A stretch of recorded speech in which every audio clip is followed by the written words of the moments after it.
harvesting actually, I haven't had kidney stones probably since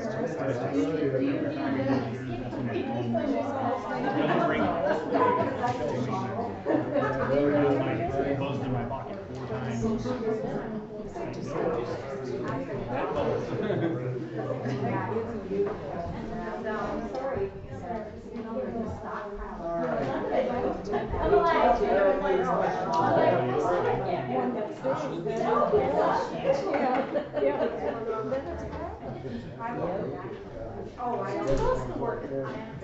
We hired her, expecting her to be a reliable well, usually she lets us know that she's in Utah or Minnesota or North Dakota. I know you're very good.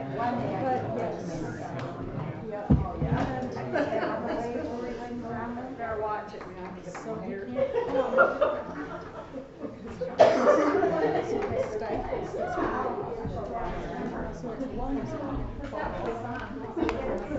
Good evening. How are you? Yes, because this will be the computer it'll be playing off of, so I can just pop it in and make sure to get it back to it if you like, or I can copy it over and keep your file. that color. Okay. I'll copy it just to make sure that you don't forget it. Is that all? So,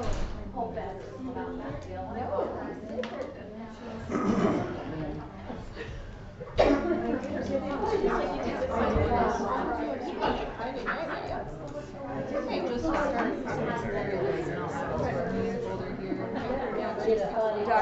Dr. Harry. I waited for you by the door, then I thought I was gonna. And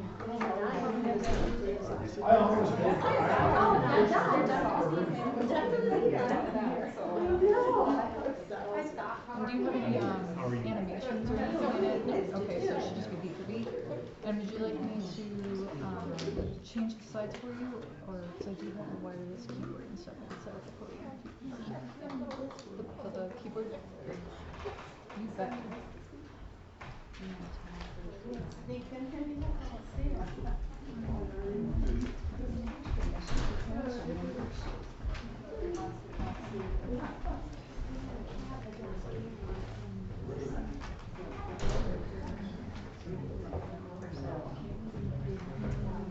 Be great.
Less than my refund. Oh, so fabulous.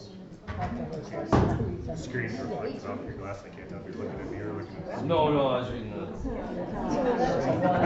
Are we on the steering wheel? I was reading the screen off of his glasses. Now I can look really funny me and If I say, I didn't hit that. What you took out of that? I usually never do this early. No, I was looking for. A little overly reflective at the moment. I keep losing the fucking, I can't get to their custom wipes. It wants to be used for safety glasses. Really nice one Hawkins gave me, but I lose it. Well, these are actual moist tablets that have special glass cleaners Oh, to that help. keep your glasses from fogging. And it's got like an anti-reflective coating stuff on it. Those work really well. I'll have to see. They're made by Bush and Lawrence. So, which case of those? I'm looking into getting some of those Wiley X goggles for when I go to work. I can have the 2 incense. I've got a set that the actual the rubber that's on the seal is on coating. Still on this one. I've had a pair for. I'm glad. I shouldn't come in my pajamas. They're amazing. It's just the lenses are all scratched. I bought them for riding a motorcycle.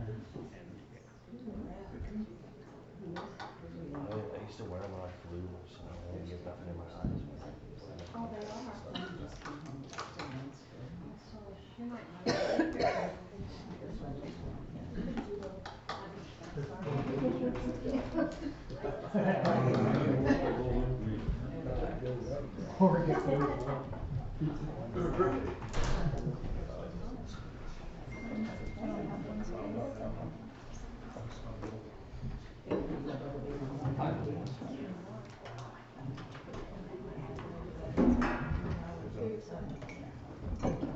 We're 4 away from capacity. Only 4 more people. Correct. Alright.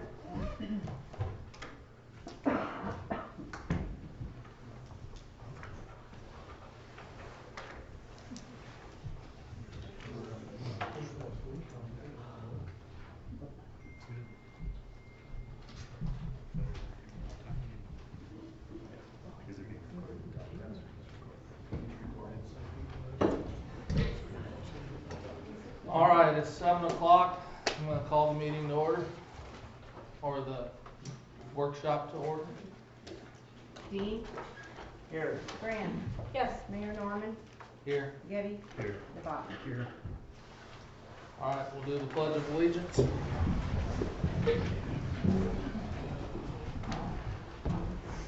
I pledge allegiance to the flag of the United States of America and to the republic for which it stands, one nation, under God, indivisible, with liberty and justice for all.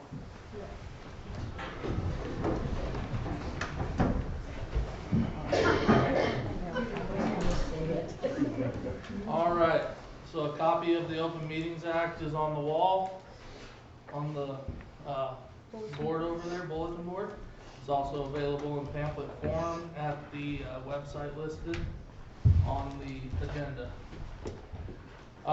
Thank you all for showing up. I'm going to start out. This is a workshop. It's mostly for us to be able to try to plan with some input from the public what our top priorities are for the year.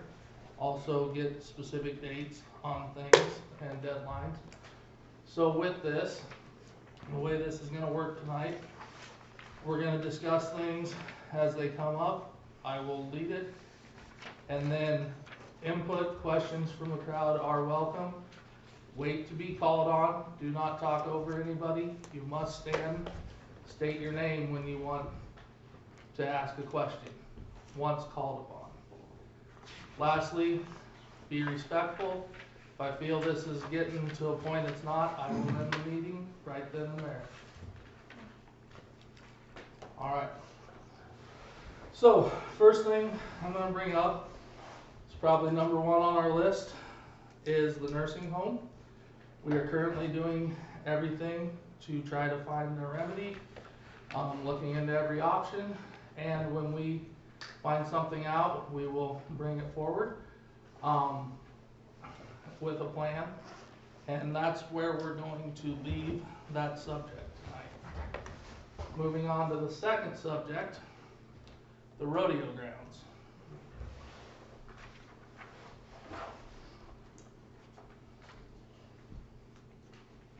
Anybody? So as people know, the rodeo grounds, or maybe have heard, the grandstands are not in good shape. The JEO looked at it, that's our engineering firm, and told us it is not safe at all. So we do have it roped off so people don't get harmed. We don't have a lot of money, we're looking into some different possibilities as far as are there grants out there, things like that, but if anybody has any ideas or any routes that we can look at besides grants to try to repair things, I would appreciate it. Yes, Roy? Roy Nargard. I went down and looked at that, and I don't think I'd take one engineer's word for what is said.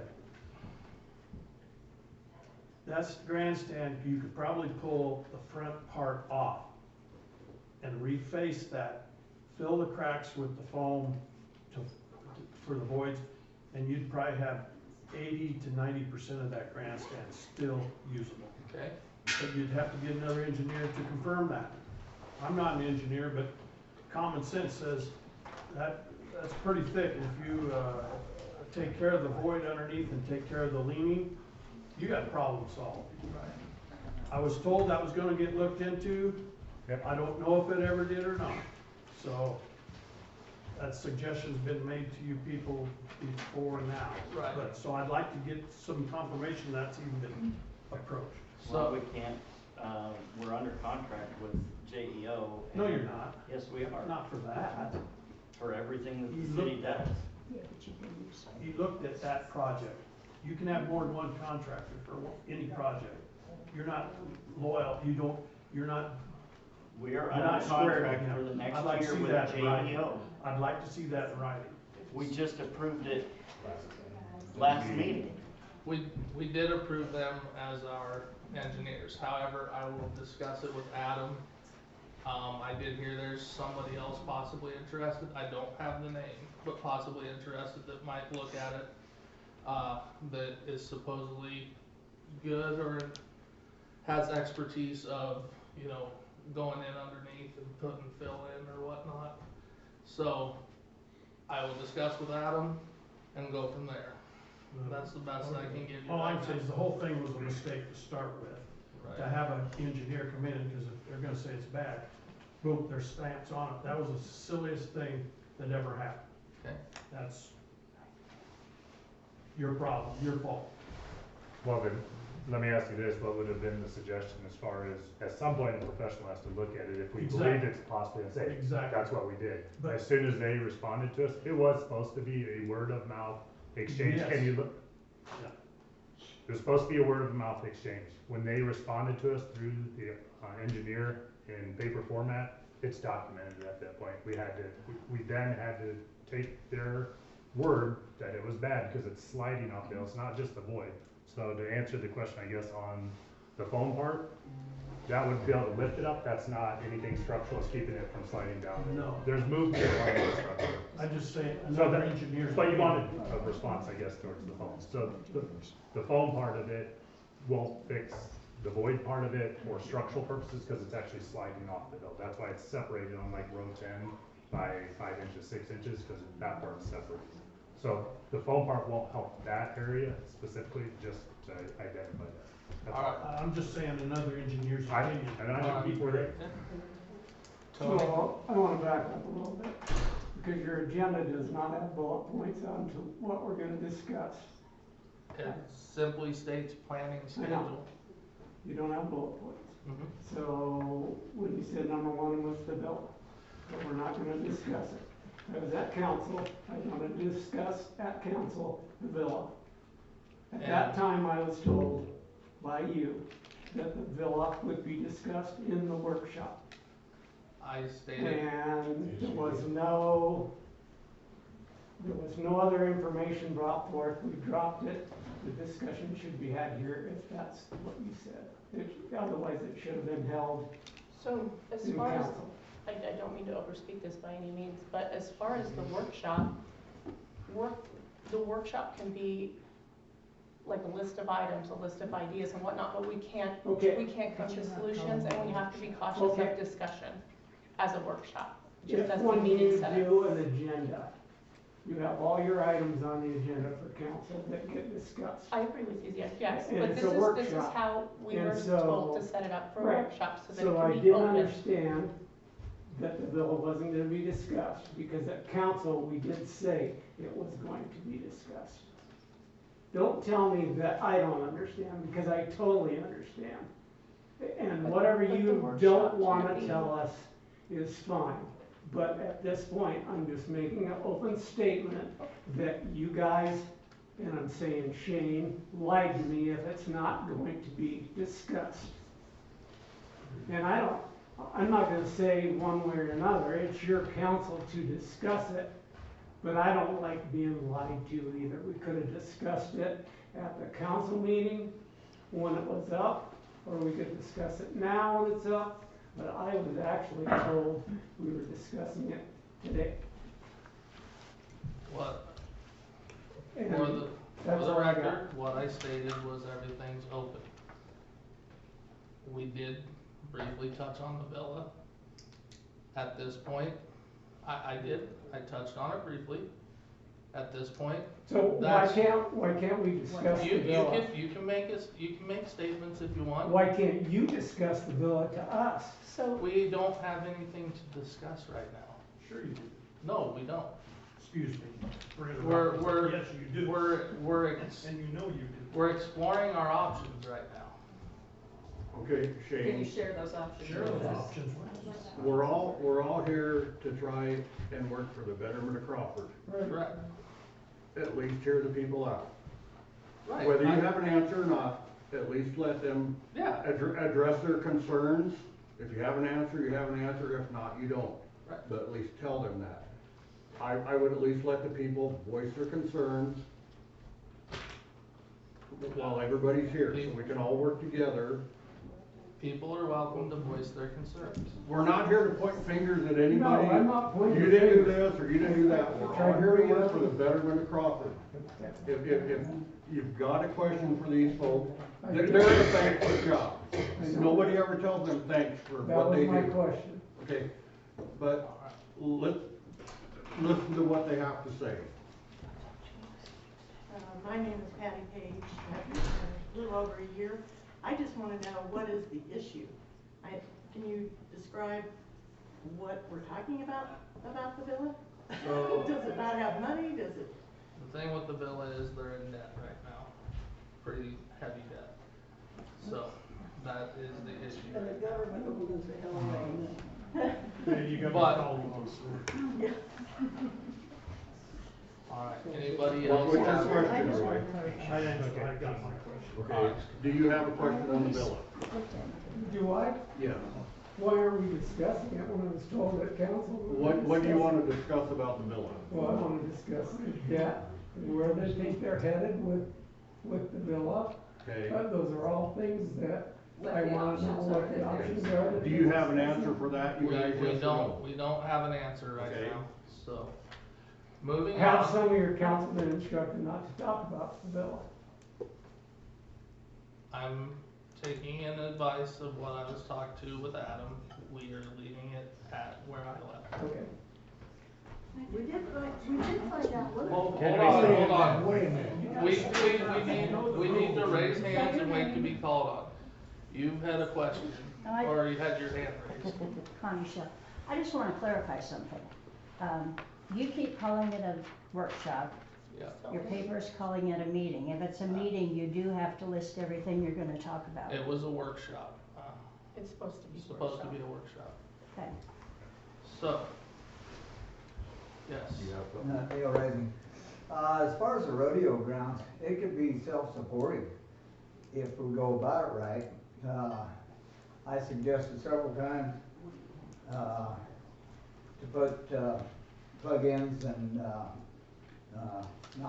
you could have water and no sewer, but you could have the electricity and you have water down there on the south end of the arena where it kind of curves, and you could probably put 10 or 12 of those plug-ins, which will take 2 trailers.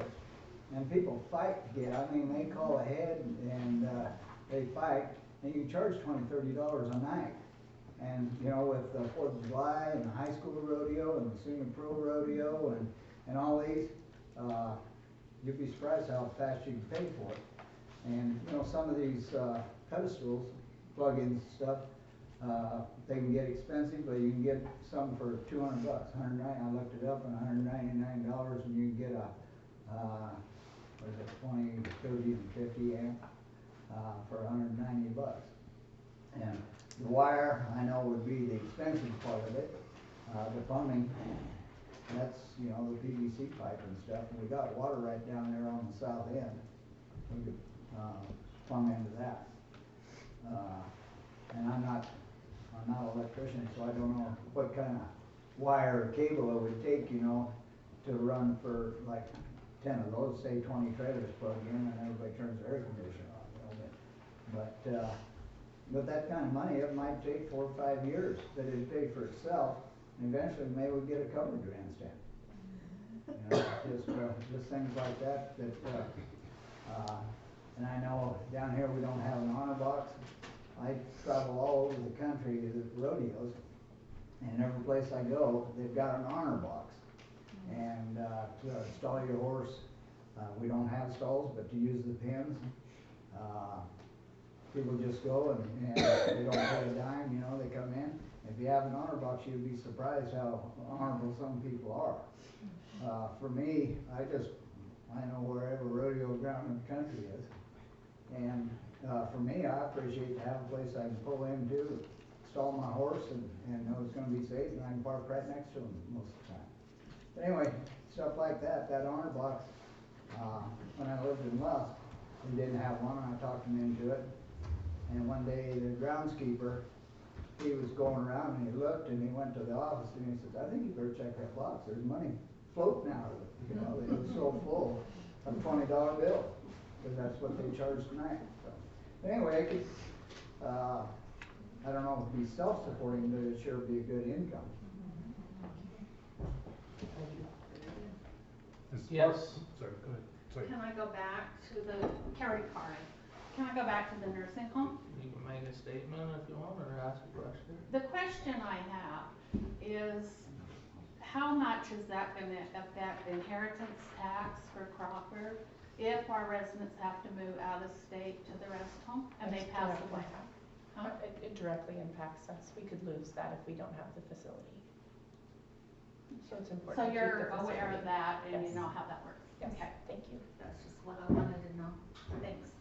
Alright. Anybody, yes? Raylene Super. And I found out tonight that one of our building problems was simply a zip code. The zip code was for assisted living, not the nursing home. So, because the hospital bills are hospice. And so she's resubmitting everything. So maybe some of that back will get paid. And it was, you know, until you get the right person, they've only got, I don't know how many thousand they got working on these things. You get a different person every time. Finally, somebody told them what was wrong. So. Thank you. Anybody else on rodeo grounds? Yeah, I'd like to speak to it.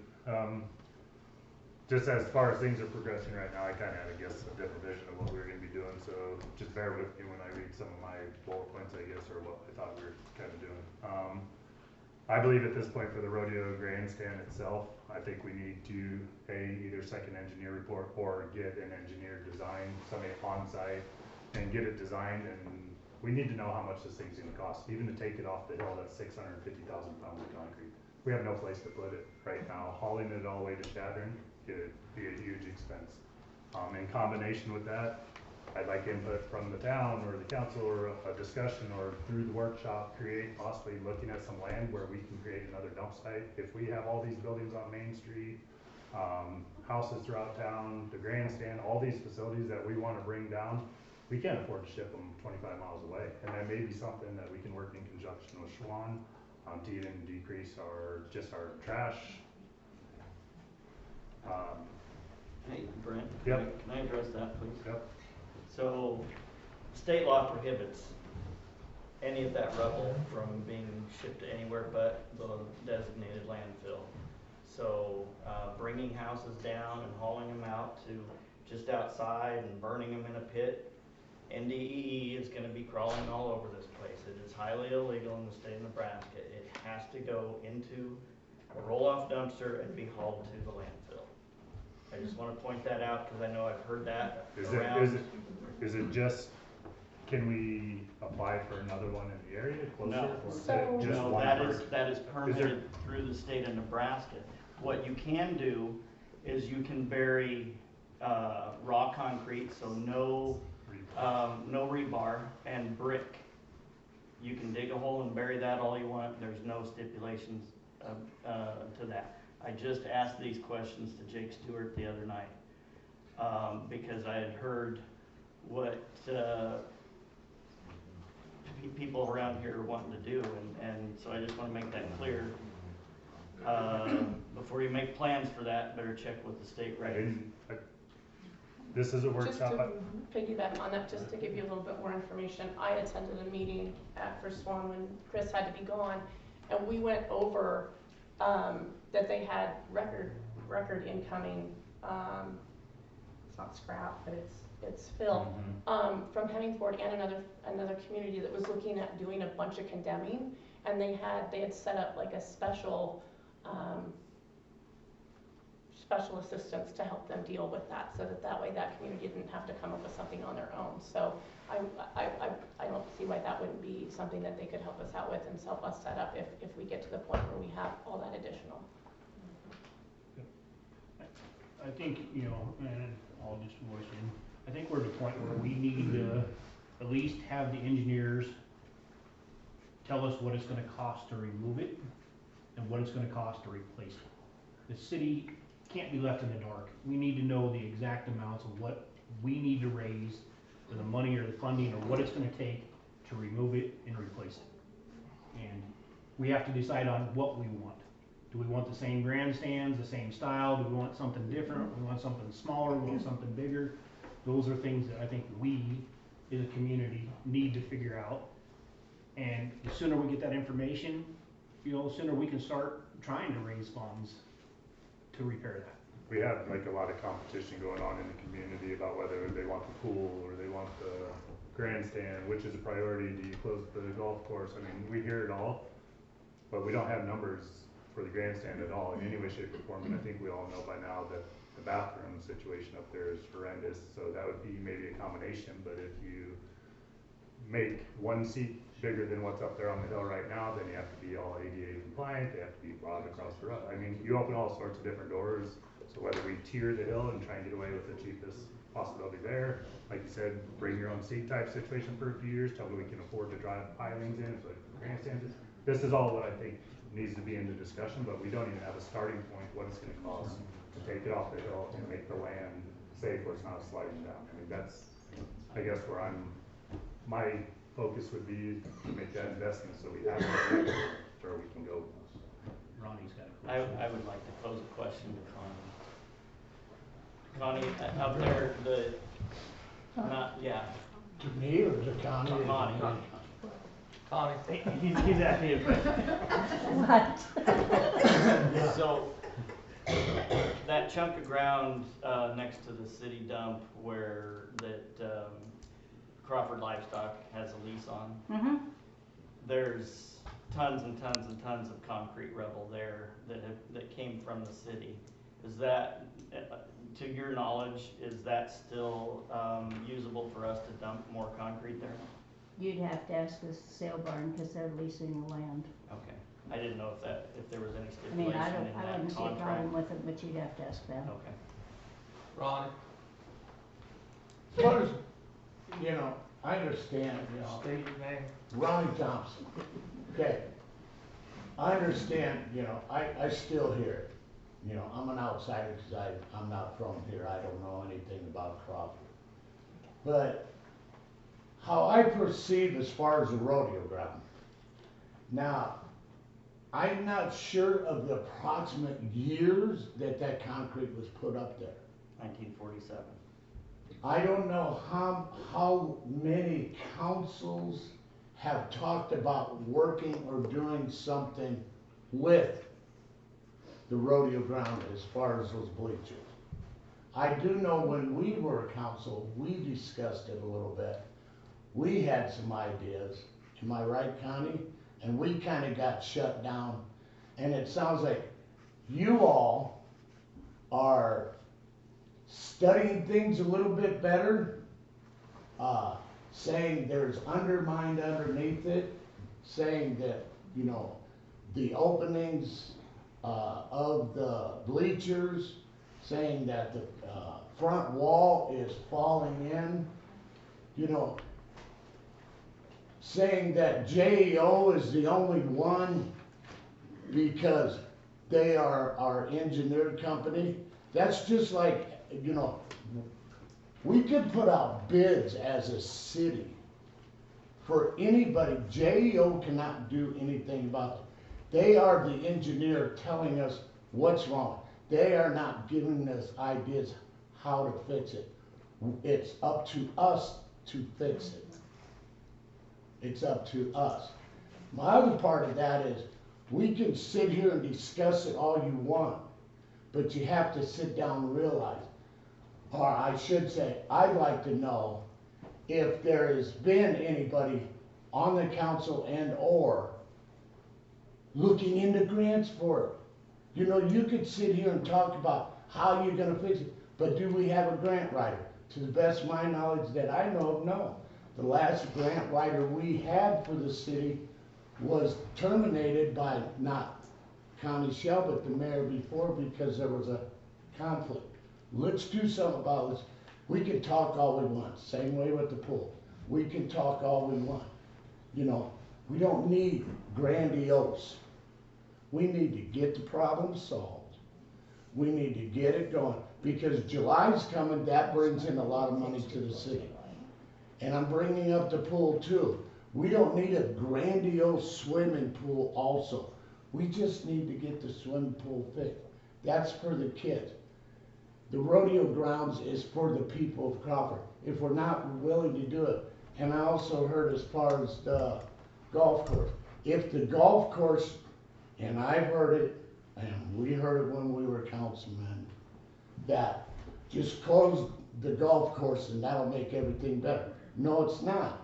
You have to realize, if you close down the rodeo grounds and have nothing, money lost. If you don't do anything about the swimming pool and you quit bickering and this, that, and the other about grandiose and it, that's lost. If you talk about the golf course, about closing it, it's lost. The city of Crawford is hurting, we all know that. Let's do it. Let's not just sit down in these meetings and talk about it. And there, you know, people were talking about the Ponderosa, same thing. We as councilmen gave money, put a loan against the property up north to help them. Now they're back to, something's wrong here.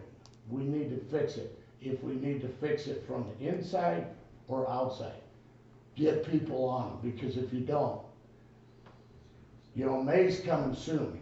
The pool won't be open. July's coming soon. The rodeo ground's not gonna be open. People are getting, I know, you know, the droppings out there at the golf course is happening. You have to realize this, and I'm not putting it on you. It's on me too as an ex-councilman. And, you know, whatever, hear that the councilmen are bickering. You run the city, folks. Start working together, because if you don't, the town's not gonna be, we're gonna be like some of these small towns like Whitney and stuff. Get it? I'll say it probably the wrong way. Get your heads out of your asses. Do something for the city of Crawford instead of fighting amongst your. Ronnie, on the part about the grant writer you talked about, since coming on the council, I have talked to Shane and everything, and stressed that we need to get a grant writer. Talk is cheap. I agree. Okay, so let me answer to what you had to say, just because I appreciate it, and it's along the lines of what I feel, this meeting's about, is we need to hear this from the public.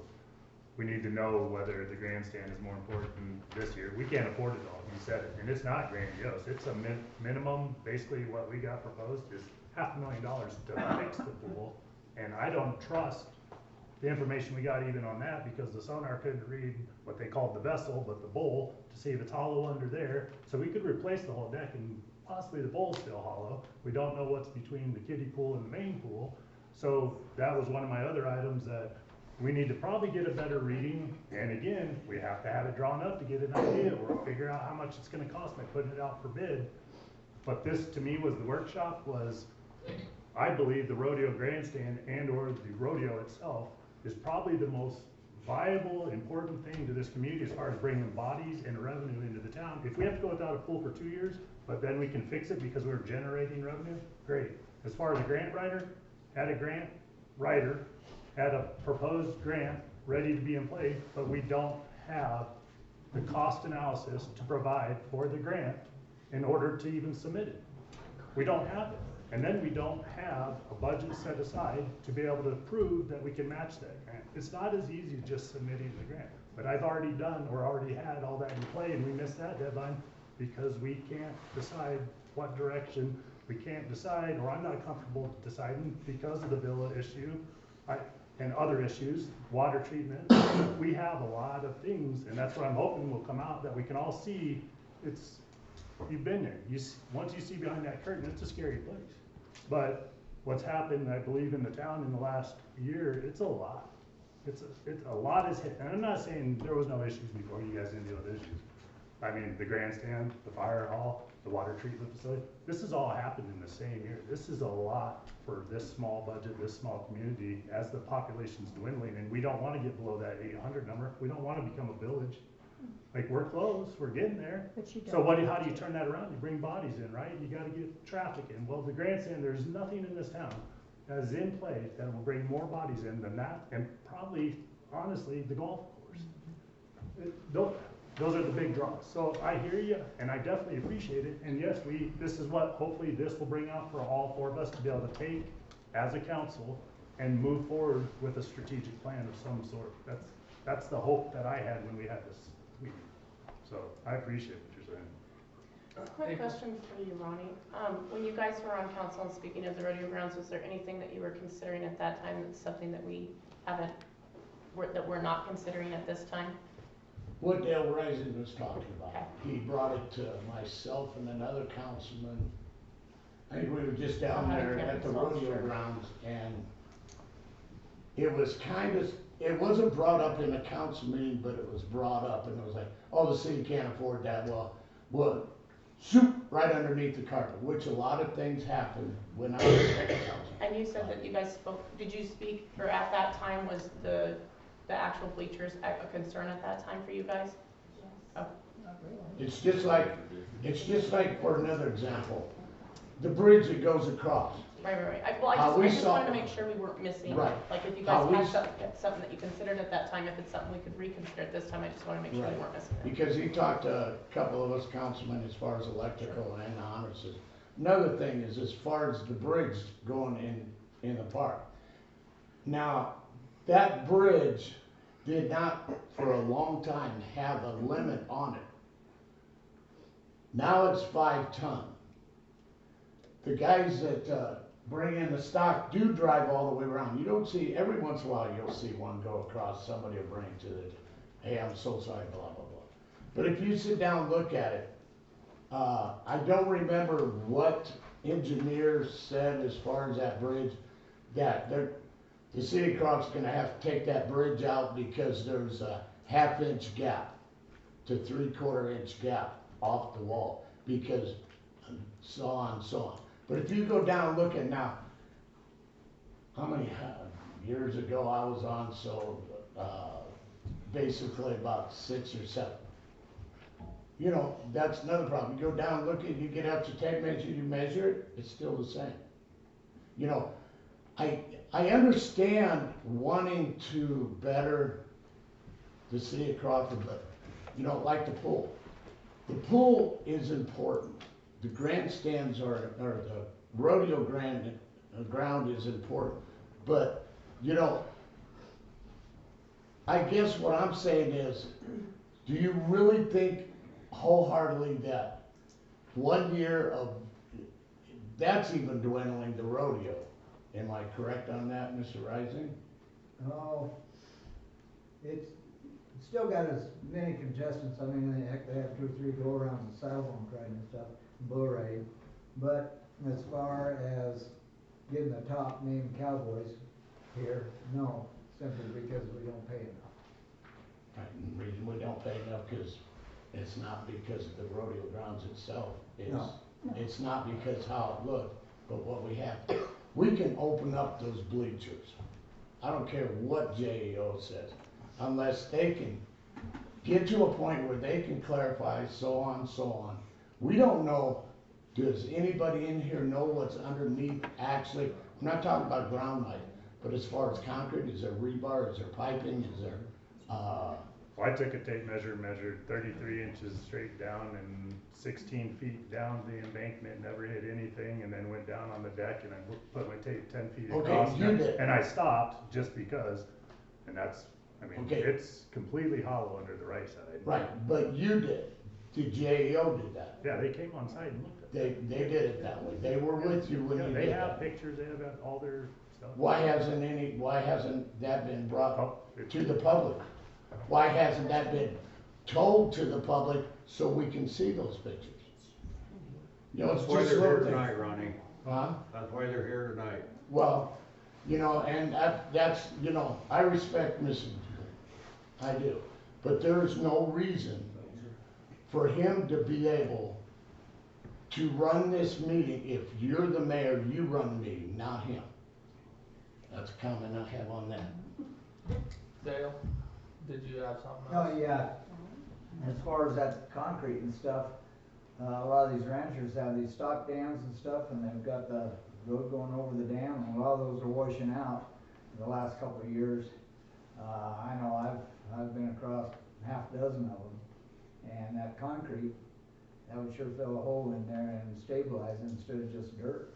You know, if you talk to some of the ranchers, you probably wouldn't have any problem getting rid of the concrete. It's got it. Can I make a suggestion? I would get a second opinion. Can you state who you are, please? Wally Julin, I'm not here as a county commissioner, I'm here as a citizen of Crawford tonight. I would suggest, you're not tied, Skip, to JEO. I don't care what Adam tells you or anybody else. When you're dealing with this, you can get all the opinions you want. I would get a second opinion.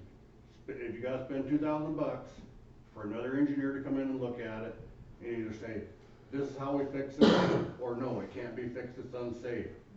Then you take bids on tearing it down. You get it tore, if you have to borrow bleachers from the fort for a couple years to buy you some time to look at a grant or something else, they're not doing the rodeos anymore. I could talk to Robert for you, you guys all know Robert. You can work a deal with him, you've borrowed the bleachers before, every year you borrow the bleachers. If it gets you by for a couple of years, until you find another avenue to fix them or replace them. Get a second opinion. I agree. You go to the doctor, you get a second opinion. You're not tied to one engineer. You're not being informed right. No, we were told by the former clerk Well, that they're wrong. if we go with another engineer, that we have to file with the state, and that could take, No. what, 3 months? Nope. You call in an engineer for a second opinion.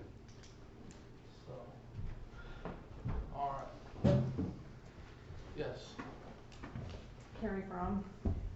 I just wanna say, as a small business owner in this town, we can't afford to lose anything at all in this town. But I will say personally, I feel that, we need to keep the rodeo. The 4th of July in Crawford is undoubtedly the biggest event we have in this town. And it's not just the rodeo per se, but we lose the rodeo, what about our fireworks? That's a lot of work all year long. You know, people that, well, you know, that we've had to have go and train, and, you know, those fireworks for this summer have already been purchased. Fundraising has to start immediately, January 1st for the next year. And so, in my opinion, if we lose the rodeo, why have fireworks? If we lose the fireworks, how big is our parade gonna be? And if we lose that parade, and we don't have that in Crawford, you know, how much else can we afford to lose? And I would hate to not see the pool open, but from a business standpoint, that's not gonna kill us as fast as losing the rodeo grounds or the nursing home. Oh, one more thing. I did talk to Tracy McLean tonight in passing.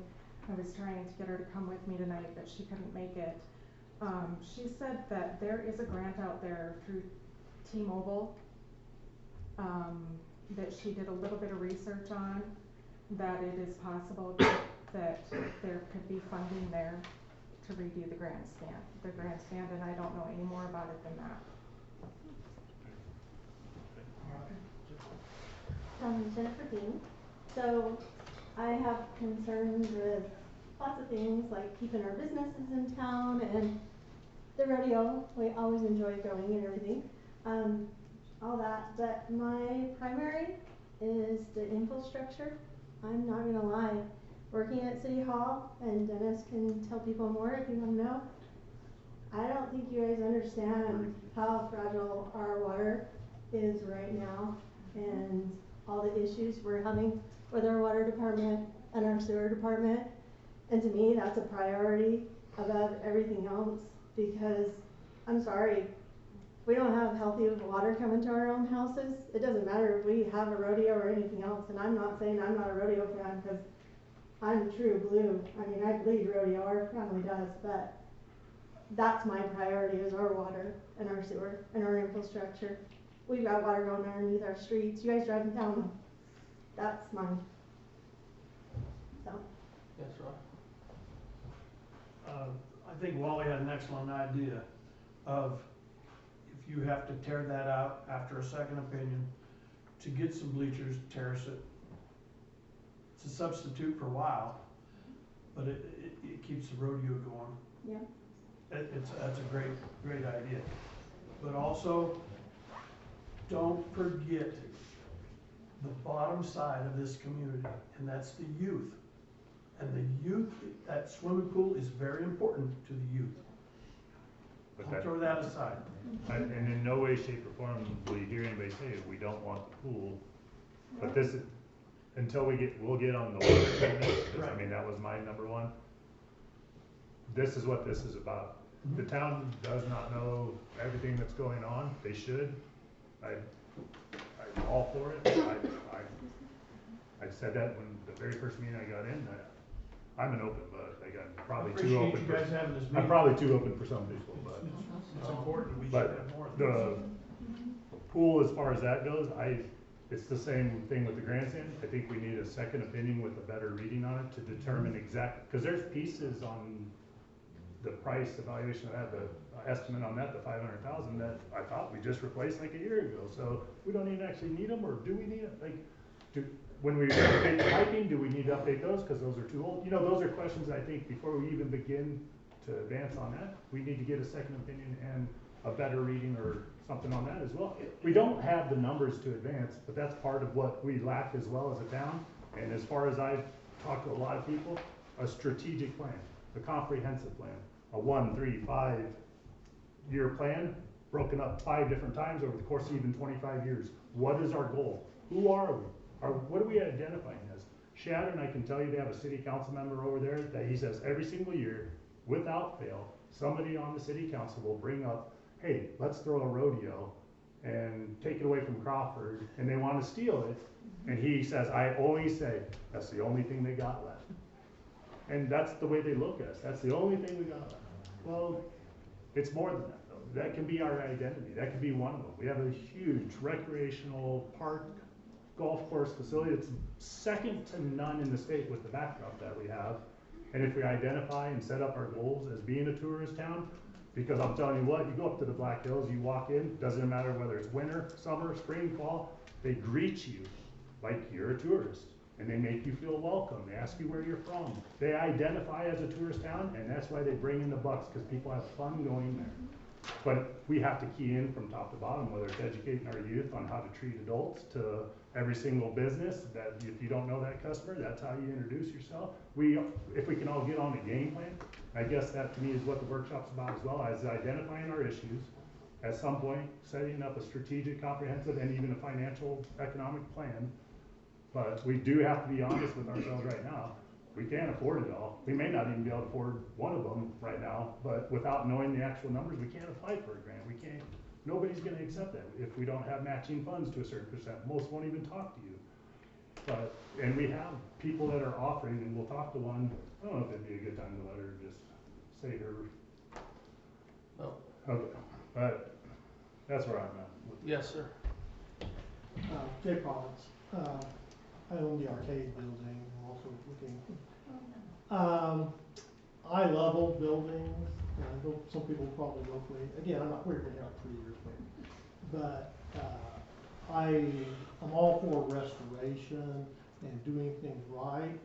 And Crawford has it's just so obvious, Crawford has all these wonderful things going for it, and nobody kind of knows about it. I've been out to Fort Robinson, people from Denver, Fort Collins come up here and they're like, what's there to do in town? And we're like, well, there's not, and so we really do, I feel like, need to look to the future. We've got all these crisis things, but we can't be moving from crisis to crisis. We've got to address it, of course, but you get into crisis by not having longer range plans. And to me, there needs to be a lot more, I'm just surprised that so much is dumped in the lap of the town and the council. That a lot of this could be public-private kind of partnership, and people could come up with their ideas, whether it's for the rodeo or other kinds of things. I have lots of ideas about what could happen, even with the grandstands, which if they were built, could be used for other things, concerts and things like that, and you could get income in that way. So there's lots of resources here, lots of natural resources. And there's, to my mind, just like a lack of continuity, a lack of coordination, when everybody kind of knows what needs to happen and how to make it happen. So that's what I want to say. I would kind of suggest that maybe with each of these problems, that those people who are interested in those problems, kind of like you did with the pool, who can get together as a small group, a private group, maybe with council input, and just, begin to spitball. And some of this stuff might take a year, 2 years, 3 years, 5 years, whatever, but it can happen. Again, just on a personal note, I'm very optimistic about the future of our country and way things are going to be moving. We see things moving fast. You see what's going on in North Carolina and Los Angeles, and then what happens. I think there's going to be money available, public, private, lots of interest like that. And so I think instead of kind of being like down a little bit, we just need to be like more optimistic. We're going to get this stuff fixed, and then we're going to grow from there. Along with that, is bringing in new families. We need to get tradesmen in here. We need to get all this stuff. And my idea would be you need to sell the town. You need to let people know what's here and make something here. And with the old things, maybe some things are beyond salvageability, but myself, if you start tearing down all the old buildings here, I don't know, is something going to replace them? You start to become desolate and empty. And so I'd just like to encourage anyone to do what I'm doing, which is, to look at the inexpensive prices here and just do the work. Go on, thanks. I'd like to add one more thing. I think what some of us are missing too is, say the bleachers at the rodeo grounds, if they hire another engineer to come in and say, yes, we can fix them. We'll get a truckload of concrete, we'll dump it down there, it'll fix it. If it falls in that year, then he assumes responsibility. It becomes a liability issue. JEO is telling them they can't be fixed because if they say, yes, we can fix it, then they're financially liability for it. No, I gotta interrupt you. Go ahead. JEO never said that anything to the point that it can't be fixed. They said the condition of them right now, they cannot be used. Okay. Did they give you an estimate of what it cost? We didn't ask for that. We didn't ask for that, we asked I'd for ask a for quick it. one. I know. They should. But get a second opinion, and that's where a lawyer or a second engineer might come in and say, I'm not, and I've done that myself, I'm not gonna give you an estimate on it because I'm not gonna be liable. So the estimate part, we can't get the estimate because we can't agree that it's a subject important enough to talk about it. Because I've been asking for it to be on the city council agenda for 3 months. There's whether we tier it, do we want 2 tiers, 3 tiers, do we want any bleachers included with it, what type of, do we want block, like at the Dollar General, put in front of it, do you want all the same size block, offset block, do you want concrete poured walls, do you want metal, like, but there's certain people that do not want that as the priority, so when it comes back to it, we can't find out how much it costs, cause we can't talk about it to see what we want, like, I guess, like, so that's where the importance of it is there, but we don't get to the point where we identify what we actually want to look at, because again, if next engineer says, oh, I can fix it, but previous engineer says, we can't fix it, then where's that leave us? We got 2 engineers telling us 2 opposite things, and we're still in the same exact spot, and we spend another $2,000-3,000 to have it reviewed. Like, we have to decide what we want to try and do at this point, whether it's just tear it off the hill and go on as it's never been there before for a year, 2 years, okay, so we can have the rodeo this year, but like Ronnie said, time's a ticket. Exactly, and you're gonna come down and you're gonna have to make a tough decision. Well, and that's, So, you know. alright. Yes. I would like to dovetail off, we have a positive community, and anytime you ask somebody for help, they're there. And when you talk about private, if we tear that rodeo building or the bleachers down, I know people in here will be there with their own bobcats, their own haul, and they'll do the work for you as long as you have somebody there telling them what to do. Because anytime I've asked anybody in this community, if they don't have it, they'll find somebody else to do it. So I like the positive atmosphere that even, guys, we all know Crawford is beautiful. We all know that Crawford could do something else besides just the 4th of July. We don't put enough emphasis on the high school rodeo. We don't put enough emphasis on the senior pro rodeo. We have a gold mine here, and we are not doing anything about it. So as long as you begin to do something, and it doesn't matter if you're tearing the cement down and we're doing bleachers for a few years, we have a plan and process. I think what people get so frustrated is talking, and talking is really cheap, and nothing gets done, and that's why everybody gets really, really frustrated.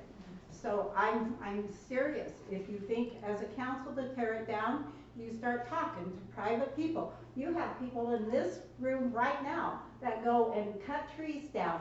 Nobody has done that. I mean, everybody is willing to step up to the plate if you would just ask. But without a plan, you have nobody to ask. Sorry. Again, just dovetailing there. I think that if you look, again, what's going on in our country, and you saw Western North Carolina, I'm from North Carolina, I know that area, been to that area, and you go out to LA, what was going on? It was being stymied, oh law, oh permit, oh this, oh that. So that the idea was they're just gonna stretch it out over years and, you know, build for the, whatever, we won't go there. But, so you do have people, just like what was happening in Western North Carolina, people were bringing in infrastructure, but you had the Amish putting up the houses, and then what was the federal bureaucracy doing? It was, you know, stymieing it, it was stopping it. Those forces are out there, and I think that, I don't know, maybe the town just needs to offload some of its ownership of this stuff. If there's legal problems, oh, we'll get sued, this will happen, that'll happen. Maybe these things need to be moved into more of a private sector kind of thing where it can be isolated. And then if the farmers, the ranchers come in and bring in their bobcats or whatever and they build something, because there's a lot of people that know how to build stuff around here. Very hard workers, it's obvious. They could do something that would work. And it could be done a lot cheaper. A lot cheaper. You know, so there might be solutions that are just right here in front of us. But yet if we're farming everything out, if we're waiting for a license, if we're waiting for this, we're waiting for a grant, your town's dying.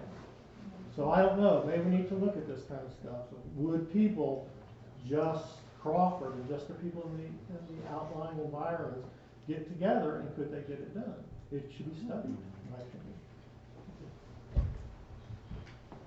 Lisa Stocker. I've lived in this town all of 4 years. It is an absolute blessing. I need a major attitude change because I'm a homeowner. I've also built a home in the middle of this town, okay? So I'm an investor in this community, and I believe in it, and I have a lot of hope. I plan to die here, and it's gonna take a while. So, I have a few suggestions. The first thing I noticed, because I'm a Colorado refugee, and could not go to my beloved Rocky Mountains anymore because they were full, so I started vacationing this direction to head up to the Rushmore. Can't believe I'm the only one. The first thing I noticed when I come into Crawford as a tourist on a weekend, nothing's open. The grocery store, the Dollar General. And so I think it would make so much sense for businesses, places to be open on the weekend when the tourists, because you're absolutely right, come to Stretch. I mean, I would love for the library to be open on the weekend. I think we would be a great visitor site. We could welcome people coming in. We could tell them about the museum. We could pass them on down to whatever Fork and Spoon is open. I mean, we can't even go to the hardware store past noon and such, but I think that's a missed opportunity right there. And so that's one comment I'd like to say. Because yes, we are a tourist community. We are 3 miles from Fort Rock, which is absolutely beautiful. There's all kinds of stuff around here. It's our base point for everything we do around here as a family. As far as the grandstands go, why are we not having concerts out there? What about Chautauquas? You know, add that to the rodeo events that go out there. If that could extend the season and the traffic. I highly recommend you have these talking sessions on seasonal basis, because we really don't have an opportunity to talk freely at the council meetings, but we can sure do that here, and I really appreciate it. And the last thing, it's a crazy idea, but there are some properties here that would really benefit from an invitation to the fire department to have a training. Well, if our folks won't do it, if we could contract with somebody braver. Our fire chief's behind this. You know, if we can't throw this stuff away, we have to look for other ideas. So. They got a nice new concrete pad we can burn it on. That's right. Thank you. Thank you. Yes. Hi, Raylene Super.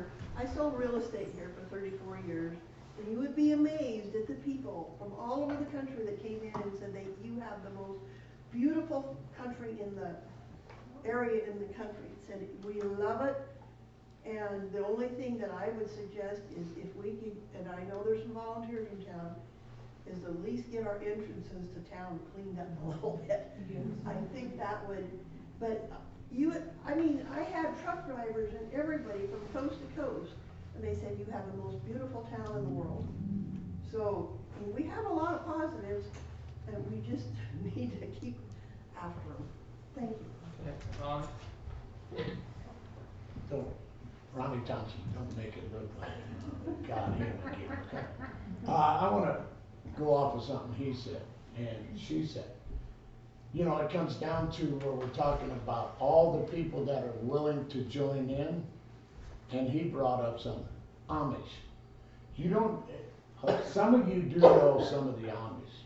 I've worked with the Amish a lot.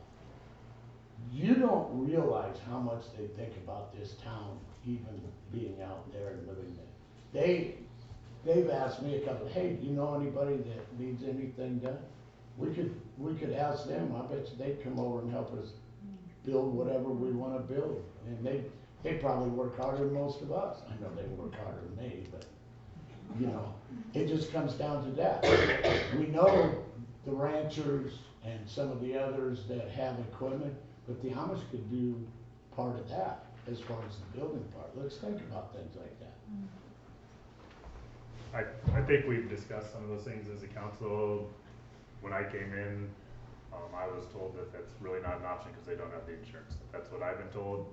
and it's the liability issue. That's even something as simple as cutting down trees in the park. So just so you know, we have talked about it, still open to it. They're bringing another 80 families in this year. No, they aren't. Okay, that's what somebody that drives them all around just told me last week. So, okay, so 2,500 people, 3,000 at the most they want of their own in this area. They don't want any more than that because one of the younger couples has already moved out of this area because he thought it was getting too big. okay, but what I'm saying is the hospital, even they're keen in even on the Amish. And that's another area to look at. How can we facilitate our businesses or whatever our market to them as well, if their population is gonna increase that much, to be 3 times bigger than the town's population. Like, that's part of the strategic planning. That's part of the, I mean, bring them in, get their taxes, it's money, it's revenue. We have to look at all these ideas. It's a great resource. If there's a way, if they can get insurance and maybe with the understanding that maybe we could hire them down the road, that's something to discuss with the elders. And I'd be willing to talk to them about that, but we have to, again, cover ourselves as well. You'd be willing to talk to them, okay? You would be willing, but have you? No. People are not going out or even talking with them to come in town. Do you know how many of them feel that they're shunned from the Crawford because the people think they're dirty and so forth and so forth? People have to realize they lived the way our ancestors used to live, folks. That's how this town was built. We need to bring it back because they're vital too. They're part of our community. Yes, sir. So this is probably the last time I speak. That's, I guess, the issue that I feel is that so many good works can be stymied. My own opinion is that's the devil, you know what I'm saying? That these legal things, the permits, we can't do that, we can't do this. To me, it seems like the town needs to offload stuff, if you know what I'm saying, like, the town controls We an can't awful lot of stuff. offload the park system though, that's state Well, giving. no, there are I probably mean, things that you cannot, but there are probably things that you can. Like, for instance, I'm surprised how much property the town owns, or at least has control of, or has say over. And I don't know why that is. I guess they were the last reserve to go into the breach when there wasn't anyone else. So, okay, we'll take that. But it just seems to me that, I don't know, that there's a lot of going to the town for everything. And the town's saying, well, we're broke, we don't have the resources, there are too many legal problems. So somehow these things need to be gotten out so you guys are off the hook, you know? Stop the bleeding. Huh? Stop the bleeding. To stop the bleeding, Right, yeah. And so that people We'll get to can some be, of that with the rest of. can Boyd's be thing. free. We're 3 or 4 into like a dozen, Okay. right? Just so everybody's aware. Just get one bill. Yeah, I don't want to talk about the specific issues too much, Yeah. because I feel like a lot of the issue is process. Like I said, you can't move from crisis to crisis to crisis, that's not process. There needs to be a healthy process where people are communicating, whether it's with the Amish, with whoever, and start saying, we need to solve these problems, and the way to solve them may not be through the town council. Okay, that's it. So, I'm Tony Sporbeck. I just wanna ask, I guess, so the rodeo board has control of the rodeo grounds 12 months a year, correct? As far as I understand, correct. I mean, I believe the arts is responsible for the grounds and the rodeo board is responsible. That was No, never, that's that not was correct. never, that No, was the you are- former so, mayor that. I guess my point would be, if you're gonna try to grow events, if you're gonna try to make bigger things happen in that area, the amount of property that they have and the amount of time that they're given that property to, or lease that property, the timeline should be considered.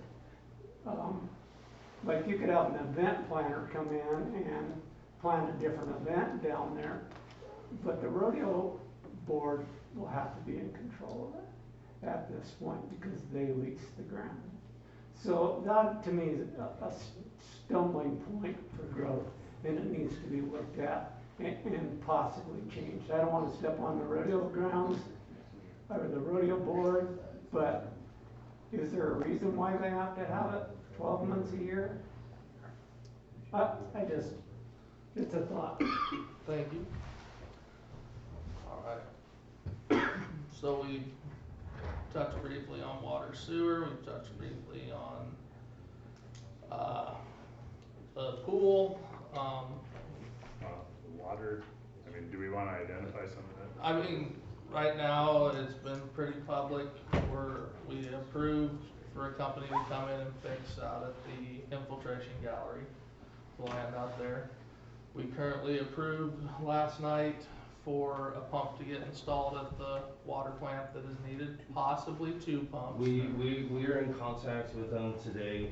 We have a plan moving forward. Hopefully we can modify all 3 pumps.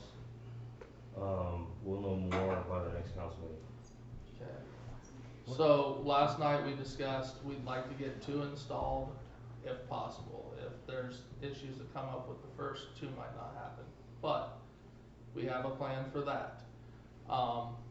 Currently, working on other things, getting up to code up there and everything else. Just trying to get there is the key right now, so. I'd like to know if all the heat issues in all these water facilities have been taken care of. It's the middle of the winter, we addressed those or tried to address those early. Just like to know where we're at with that. So what we've done, we got a new heater put in at the sewer plant in your office. We got a new heater, we moved a heater at the, water plant from The electrical room to the chlorine room. the electrical to the chlorine room to keep that going. We have 2 heaters on order, and when they come in, they're supposed to be installed. They had to reorder, they ordered the wrong size, is what I understood. Correct. Too large of ones, so they had to reorder it to get the right size for up there. The one at the infiltration gallery is working, and the one at the south well is They both are. working We spent a lot of time. Raise your hand. Yes, sir. We spent a lot of time working on the south well and the infiltration gallery propane heaters to get those back online. Both buildings do have a backup electric heater that runs. When they run, it's crazy expensive. We can't rely on that as the backup, so we did spend a lot of time out there cleaning those heaters up and getting them to work. We were out there constantly making sure that they are running, making sure that they're not blowing themselves out, and now we're utilizing the propane that we have out there as opposed to the electric. As of right now, today, they are both running. It took us a lot of work to get that done.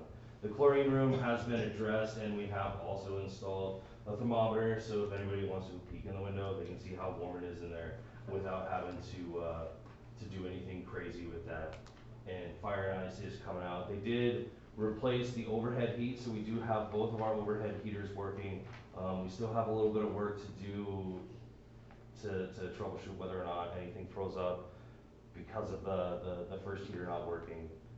We are on top of it. We're working tirelessly up there to address all of the issues. But as far as everything is working day to day, we're giving you the best product that we possibly can. We test it regularly. It is a solid product that we're putting out up there.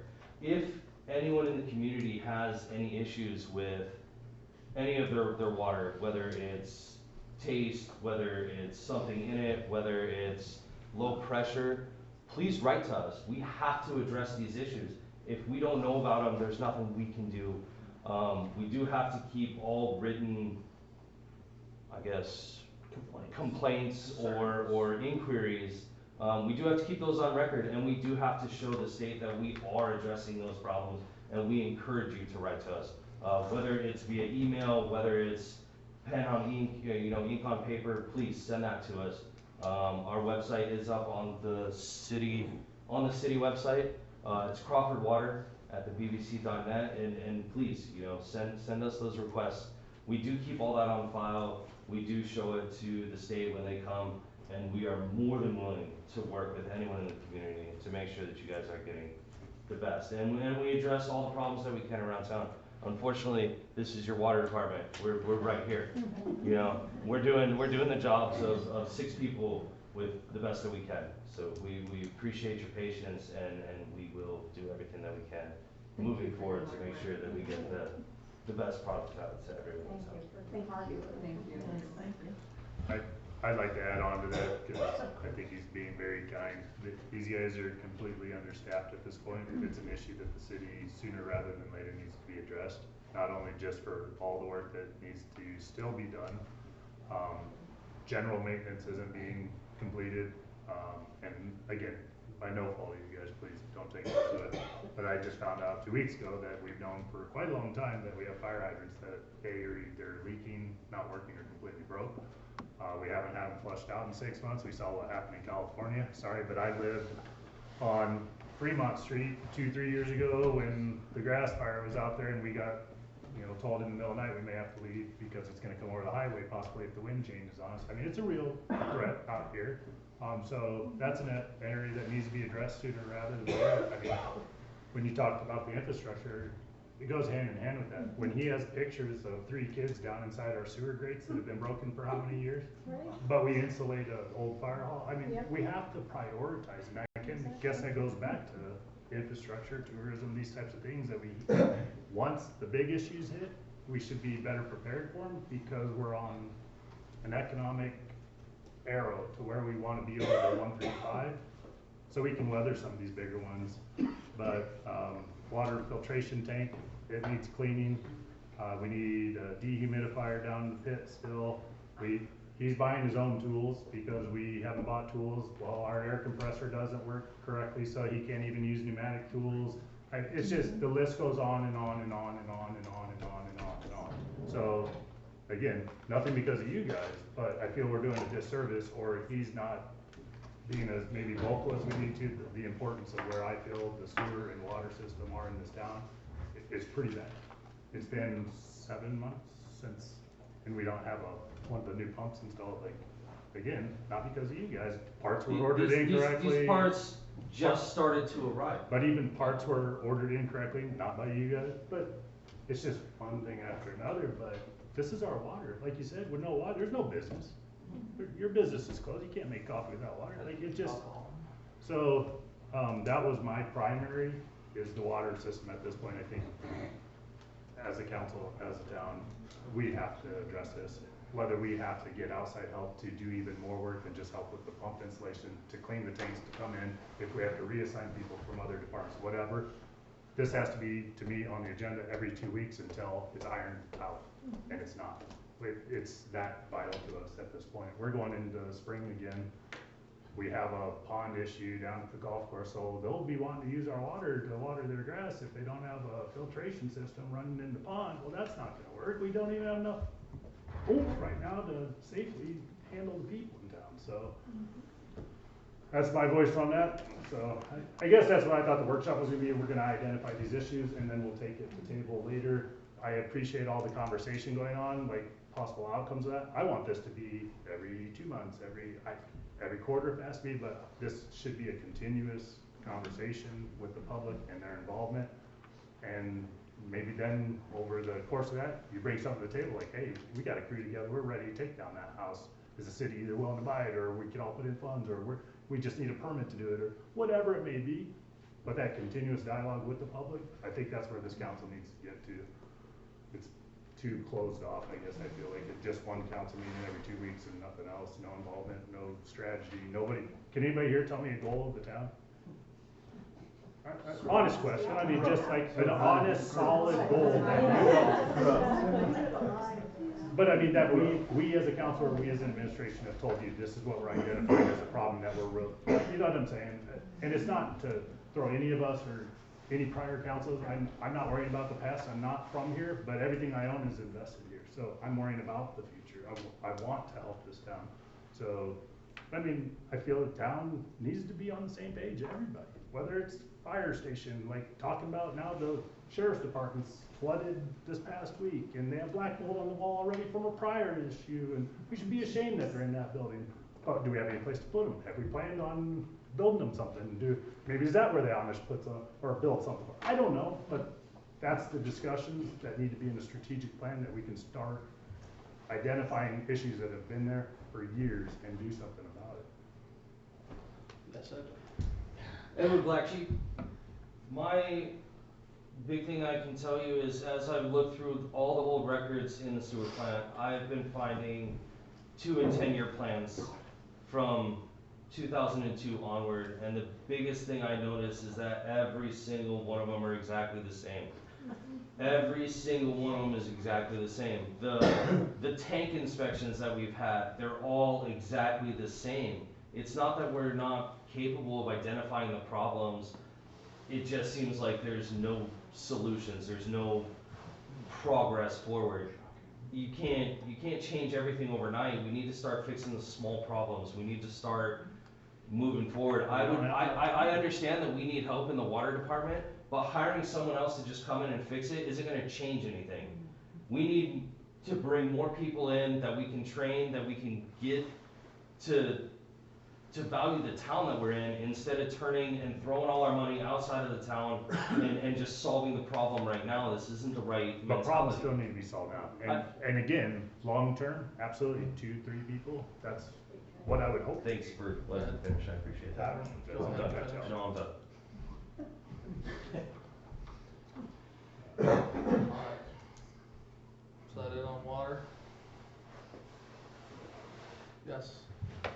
As Edward said, we have multiple 2 and 10 year plans that have spanned multiple councils, mayors, and a lot of them have, you know, this is what we're gonna do this year in 2 years, this is what we're gonna do in 10 years, and we present it to people and it doesn't get done, and it doesn't get looked at, and the next year gets submitted again, and it's the same thing. And then they see it, they look at it and go, oh, we don't have money for that, and it just gets skipped over, and it's been that way for a lot of this stuff. And so, us in the water sewer department are very frustrated on that kind of stuff. And we do our best with what we can, and that it is what it is.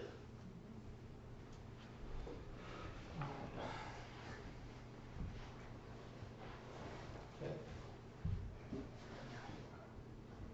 We don't have anything else? Pools?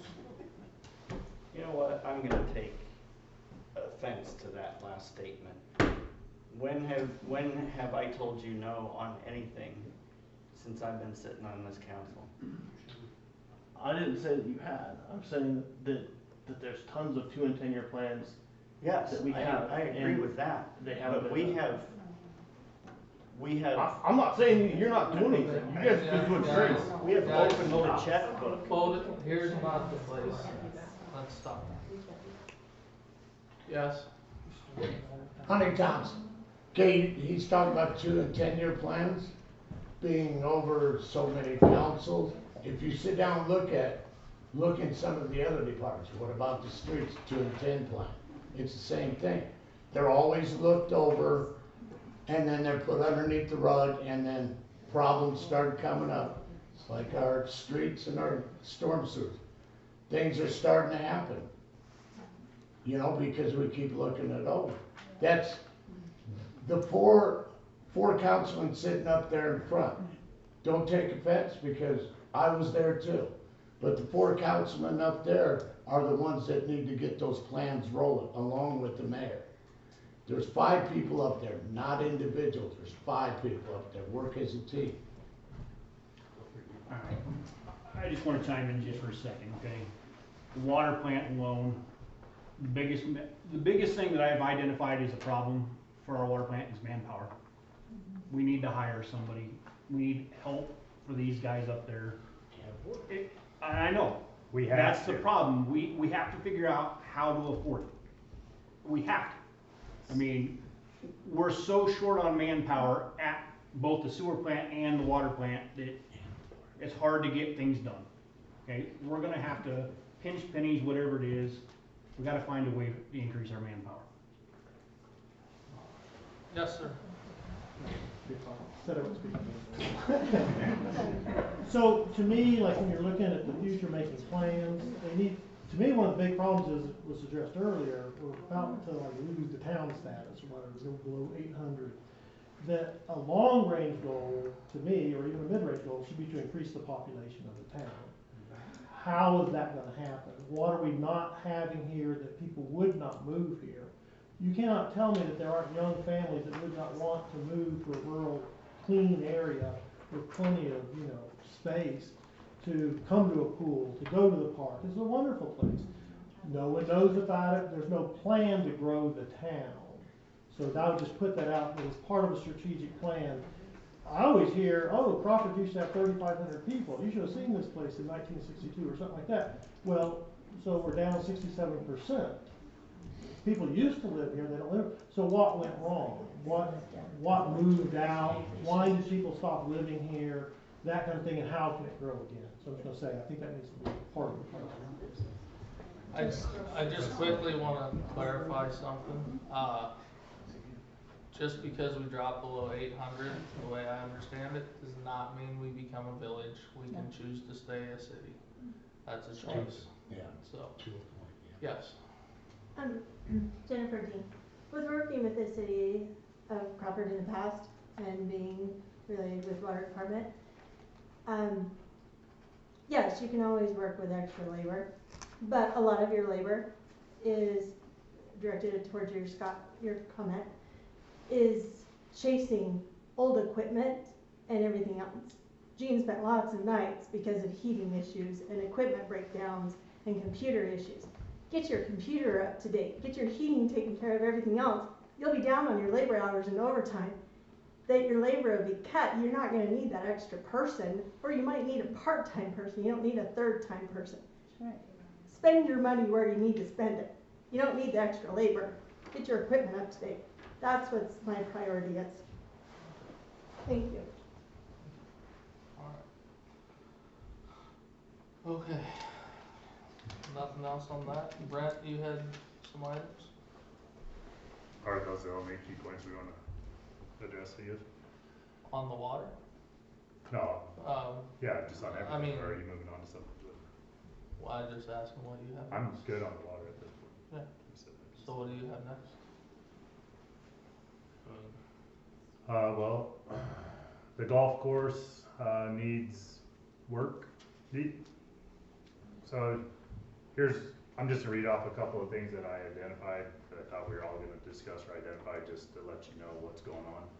The golf course, the clubhouse, they, literally have to put fans on the power box to be able to host the tournament because it gets overheated. Well, during Shane's wedding event, they unplugged the modem and couldn't run tab for an hour and a half, 2 hours because they had fans on the box. The stuff like that, we didn't know about it until that actual event. Asked for an estimate, haven't heard anything back. We need more communication. Us 5 cannot do it all. Those 2 cannot do it all. We need help from the boards that are in place, the managers that are in place or supervisors. We need that feedback as well. Like Chris was trying to allude to, is like, we wanna help, but we need to know about the information in a timely manner as well, so we can get it budgeted or see if we can fit it in right now, those types of things. That goes hand in hand with the strategic plan.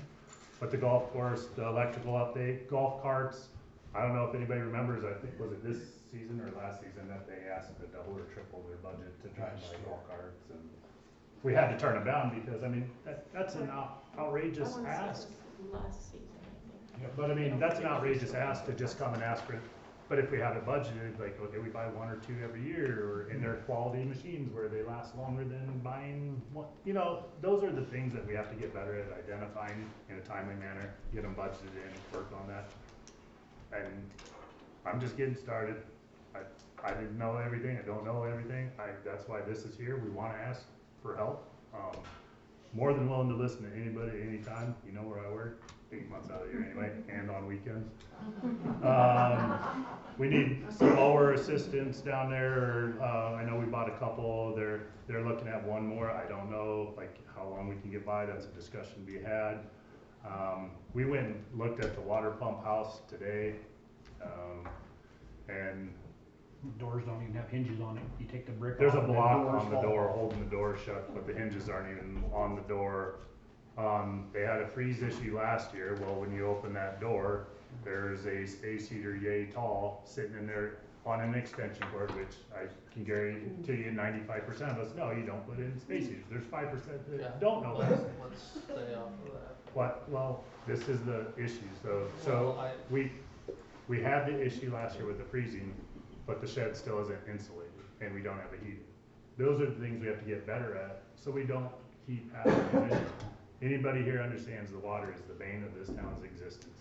Between flooding down here, between flooding the sheriff's department, flooding the villa, just everything, we have to get better at identifying those issues before they become these fires, and it's too late. And that, again, kind of goes hand in hand with that strategic planning that I'm talking about, that if we get better at identifying those, fixing those things, having the better equipment, we don't have to worry about these things as much. It's hard with little money, but that's what the budget's for. Edward? No, never mind. Yes, Ron? To go off of them little doors and everything on that shed. The past. If you look at the bottom, it's also rotten. They're steel doors, they're gone, like they're done. Right, but I'm talking about the building itself. Yeah. Whole building's wrong. Insulate, rebuilding, get the materials, ask people to do it. You might have to pay them a little bit. Town don't have money, but we've got a little bit in the Keno where we can slide a little bit of money, just little things like that, And that's I guess the issue I have was, it sounds so easy, but there's no strategic plan. So And you that's say, not you may only- have to pay them a little bit of money, but then you turn around and you have, the sheriff's department has a flood. Like, every little bit of money adds up. And that's where the strategic plan has to come into play. All we're doing right now, I appreciate what you're saying, I do. If it's that easy just to throw money in and get somebody to do it, we've already done it. The whole town would be beautiful right now. It's not that easy. And as far as the sheriff's department,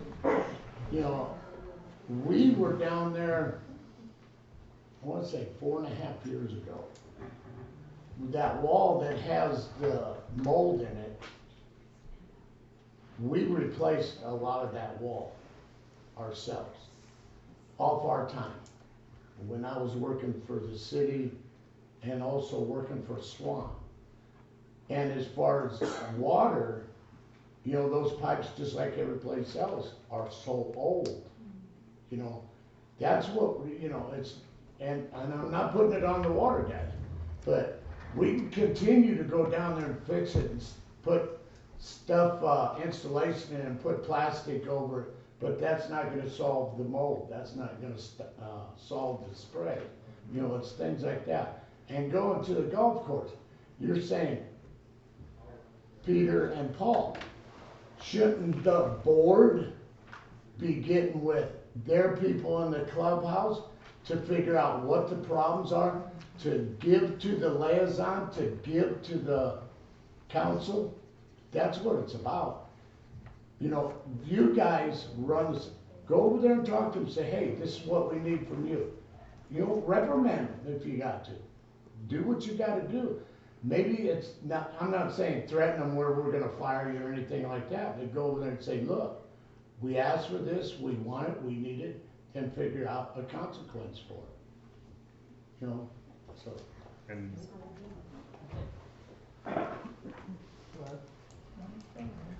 I could clarify what happened in the cop shop. In the cop shop behind the wall, there were just 2 copper pipes. They were capped and soldered, and it was just old age. Those caps popped off, the water came out. That's what caused the flooding. We shut the water off. We had a guy come out. He recrimped some new caps on both lines. The second line was getting ready to lose its cap as well. So I did. You soldered that? Yes, I soldered that. And that was 4.5, 5 years ago. But yeah, so it just the solder gave way, and that popped out, and it flooded from back there where the meter is all the way up to the front. They ended up getting it shot back and doing the best they could. We were in there and had it shut off as quick as we could. We addressed it as fast as we could, so that Rhonda didn't lose any business, and we didn't. It wasn't as bad as it could have been.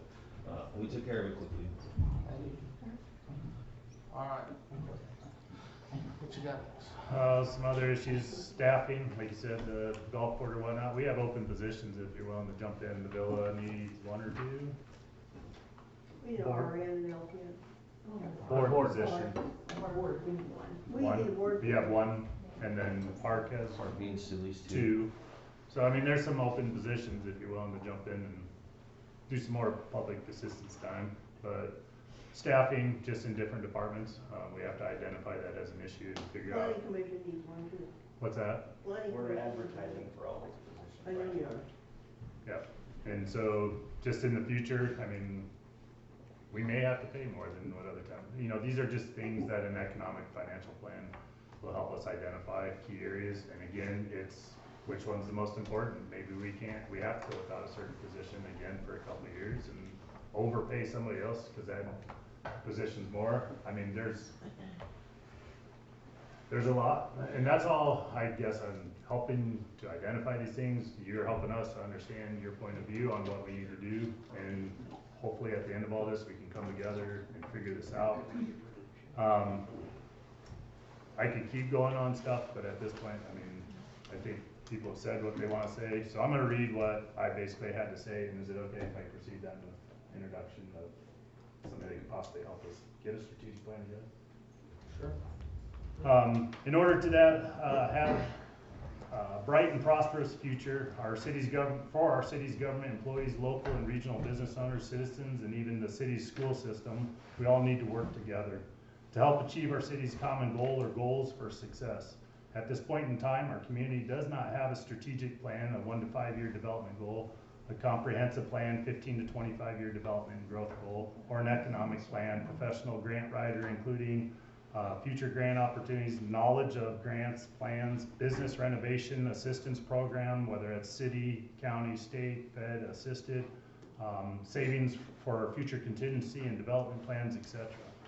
Unfortunately, we are a community that's population is lowering at a fairly steady rate due to a number of reasons, including but not limited to aging population, lack of quality job opportunities, lower birth rates in our own county per Chadron Hospital. They're being preemptive on it. They are literally looking 25 to 40 years down the road at their board meetings because they're not having as many babies at the hospital.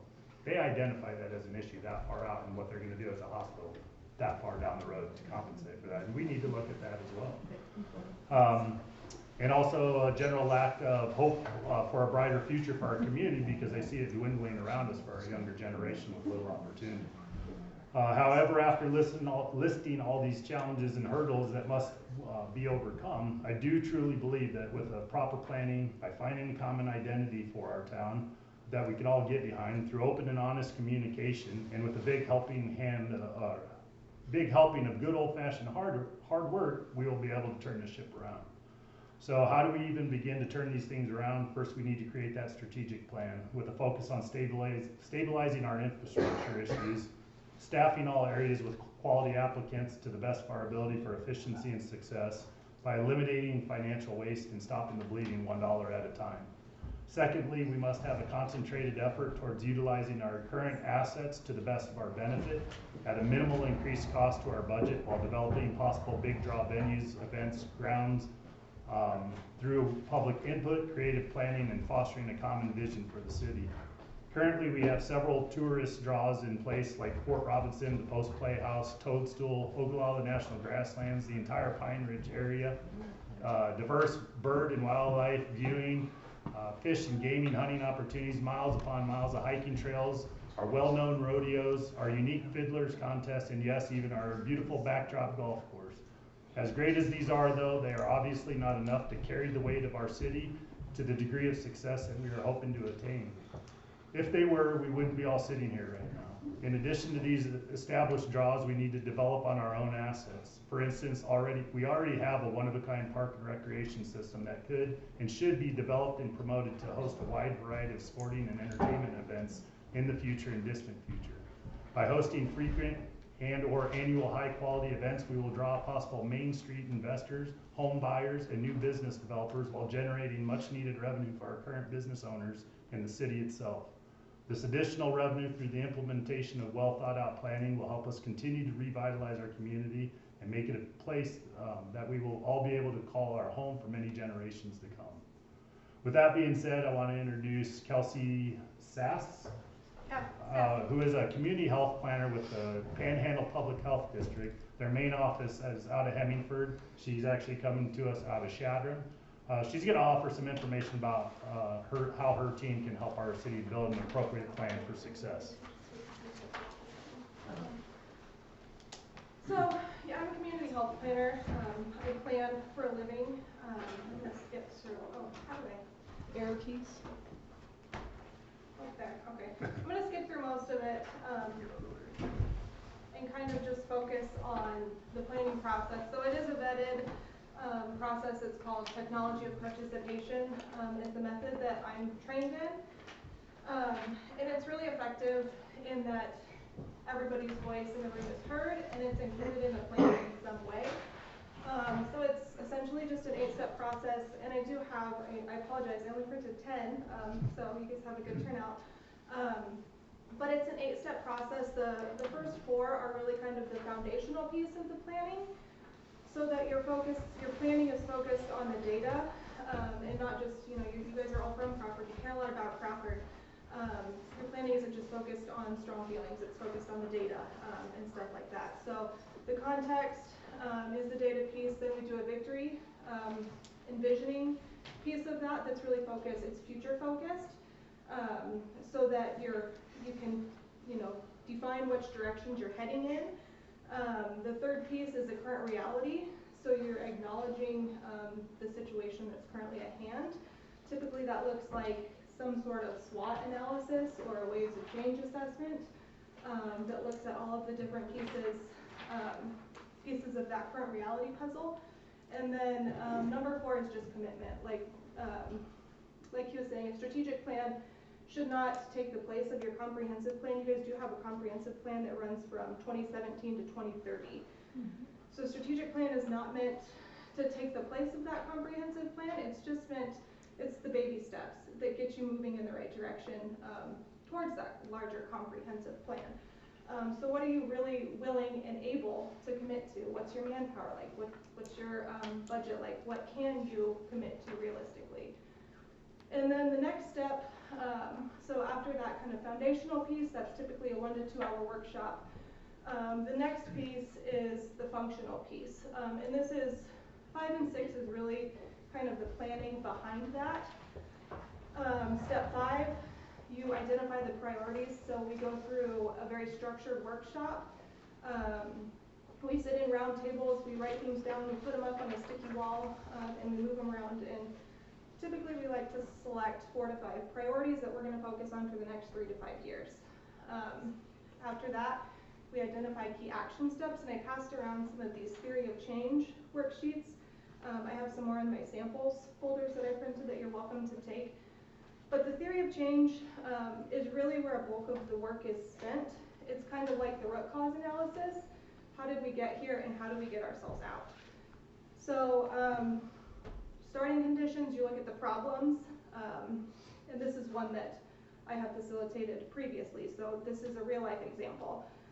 And then you look at the best practices approach and the strategies to address those problems. Then you look at the outcomes, how much did you do and how well did you do it, and then you look at the goals. So the problems, if we do X, Y, Z, then people will X, Y, Z, resulting in X, Y, Z, and creating kind of that vision. So that's the theory of change that we would then, in step 6, create for each of those priorities. On the back of that is kind of the key milestones and implementation calendar. So this is just another tool that we use. Some tangibles or takeaways that are really helpful in this process, or what you will leave with, is a written strategic plan document. In this, the example that I facilitated is the statewide opioid fund settlement dollars. And what that written strategic plan will allow you to do is submit that for any grants that you're writing. That's a requirement for many grants, is just a plan of some sort. So that's one thing. The second thing is nope, is this slide, and this is just a tracking document that we put together that really helps you stay on track. So typically we like to do 3-year implementations. So this is an Excel sheet that then has branches, so each of the items down below would be your strategic priorities, and then each of those has their own sheet that looks like this, and it's really small. I have bigger copies in these folders if you'd like to take one. But they're just broken out into the action step, so that you have a tangible action step that you can take towards that goal. And then underneath are the baby steps towards that larger. So for example, if the Rodeo Browns is one of your goals, secure funding, and then you assign a responsible party. There's a start and an end date. When is that going to start? Quarter 1, 2, 3, 4. And then underneath there's tracking documents, and then you track each quarter, and it filters up into this larger spreadsheet so that you can actually see the progress that you're making towards your strategic plan, and it's not just getting thrown on a shelf and forgotten about. So that's just a big, oh, and then step 7 and 8 are kind of just the follow-ups. So step 7, generate buy-in, that's ongoing, of course, and that typically happens after the first 3 months of the plan, or during the first 3 months of the plan. And then after the first 3 months, we like to do a plan review, because obviously everything that you thought was going to work is not going to work the first time. So we do a plan review sometime within the first 3 to 6 months, so that we can make adjustments before we're too far gone. So that's a quick overview of the strategic planning process that we use. If you have any questions, I can answer them quickly. But like I said, I have more examples. The examples that I have are the ones that were in there, and then the statewide or the regional opioid fund settlement as an example of the written document that you get as part of the plan. So is this a community thing that you provide to the community free of charge, or? It's not free of charge. There is a small cost just for my time. I don't make a lot, so it's not a big it's not a big cost. But we do offer it across the Panhandle to any of our communities. There is a Northwest Nebraska Planning Committee that I facilitated. I facilitated all of the hospitals. There's 8 hospitals in the Panhandle, so they're community health improvement plans. But yes, it is not a free charge. It's not free. Do you work with PAD? We do not. So PAD owns the comprehensive plan, that 13-year plan. I'm familiar with your comprehensive plan just in preparing for this meeting, and we work somewhat closely together. We don't want to step on their toes by any means, but we are not PAD, no. Thank you for coming out and sharing that presentation with us. The PowerPoint, would we be able to reproduce copies of certain slides for reference in the future? Would that be okay? Yep, you have that, and there's copies of that in here as well. Thank you. I'll make those available at the library to anybody who needs them. And do you work just with the board or the council or whatever, or would it be all of us are involved, or how does that work? That's for the council to decide. I'm willing, and I think voices are important. It's important to have, especially as you get to that generate buy-in stage. It's hard to generate buy-in from somebody that hasn't been involved in the process, but that would be a decision for. Thank you very much. Does anybody else have any questions for her? Really quick, you said you didn't work with the comprehensive plan. Tell me once again the plan. What did you call the plan that you work with? So I create just a strategic plan. So typically, yeah, a comprehensive plan is longer.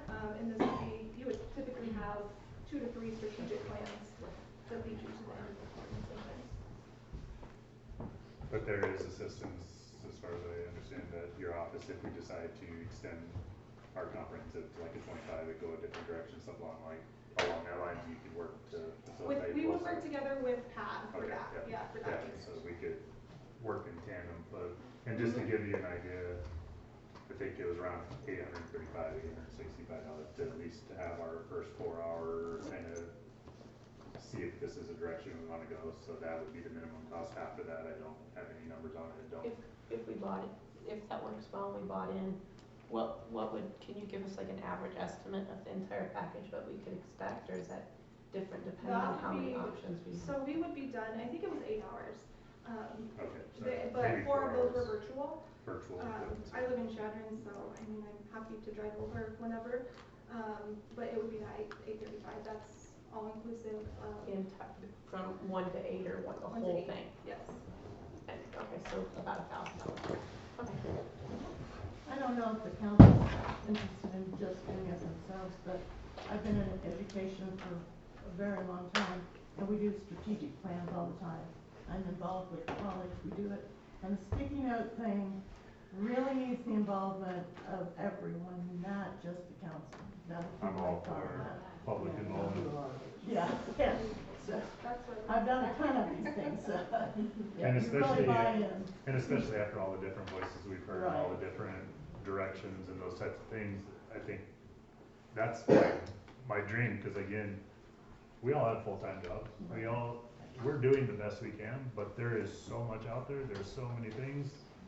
And it's a Professional lot of work. assistant, oh my It's a lot gosh, of like Lifesaver, when I heard what they have to offer us as far as getting us on the same page. But public involvement, I think, absolutely. These are all public, for the most part right now, public facilities that are major issues. I mean, so that's. And you are right about grants, because I write grants for a college, and you have to have a strategic plan to getting into really big grants. So they will ask for that. And the comprehensive plan is more zoning and land use, it's not the other, and the ag comes up and helps us with that. So that's something that, Ashley, did you have more copies like something that we? Thank you very much. Thank you. Anything else? That's far as I'm Alright.